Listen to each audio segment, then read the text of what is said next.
ಹಾಂ, ಇದು Monday evening. ನಿನ್ನೆ ತಂದಂಥ ಗ್ರೋಸರೀಸ್ ಎಲ್ಲ ಹಾಗೆ ಇತ್ತು. ಬಾಕ್ಸ್ಗಳನ್ನ ಕ್ಲೀನ್ ಮಾಡಿ ಹಾಕೊಳ್ಳೋಣ ಅಂತೇಳಿ ಹಾಗೆ ಇಟ್ಟಿದ್ದೆ. ಇವತ್ತು ಬೆಳಗ್ಗೆ ಎಲ್ಲ ಬಾಕ್ಸ್ನ ಕ್ಲೀನ್ ಮಾಡಿ ಡ್ರೈ ಆದಮೇಲೆ ಎಲ್ಲನೂ ರಿಫಿಲ್ ಮಾಡಿ ಎತ್ತಿಟ್ಕೊತಾ ಇದ್ದೀನಿ. ಹಾಗೆಯೇ ಸಂಜೆ ಆಗಿರೋದ್ರಿಂದ ಟೀ ಟೈಮ್ ಕೂಡ ಆಗಿತ್ತು. ಟೀನ ಮಾಡಲಿಕ್ಕೆ ರೆಡಿ ಮಾಡಿಕೊಂಡು ಅದು ಪಕ್ಕದಲ್ಲೇ ಇವತ್ತು ಹೆಲ್ದಿ ಆಗಿರುವಂಥ ಒಂದು ಐಸ್ ಕ್ರೀಮ್ ಮಾಡೋಣ ಅಂತೇಳಿ ರೆಡಿ ಮಾಡ್ಕೊತಾ ಇದ್ದೆ. ಓಟ್ಸನ್ನು ಬಳಸ್ತಾ ಇದ್ದೀನಿ. 1 ಕಪ್ಪಷ್ಟು ಓಟ್ಸು, 1 ಕಪ್ಪಷ್ಟು ಗೋಡಂಬಿ, ಬಾದಾಮಿ ಹಾಗೆಯೇ ಪಿಸ್ತಾನ ಸೇರಿಸಿದ್ದೀನಿ.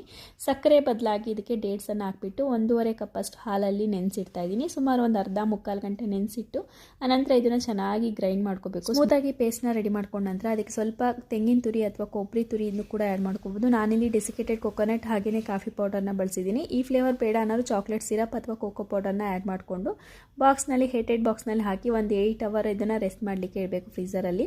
ಅದಾದಮೇಲೆ ನಮಗೆ ಹೆಲ್ದಿ ಆಗಿರುವಂಥ ತುಂಬಾ ಚೆನ್ನಾಗಿರುವಂಥ ಐಸ್ ಕ್ರೀಮ್ ರೆಡಿ ಆಗಿರುತ್ತೆ. ಇದನ್ನು ವಿಡಿಯೋ ಮಾಡೋಕ್ಕೂ ಮುಂಚೆ ಆಲ್ರೆಡಿ ಟೇಸ್ಟ್ ಮಾಡಿಬಿಟ್ಟಿದ್ವಿ. ಸೊ ಇದು ಲಾಸ್ಟ್ ಟೈಮ್ ತೋರಿಸ್ತಾ ಇರೋದು. ಇದು ಇವತ್ತಿನ ಮಿನಿ ವ್ಲಾಗ್.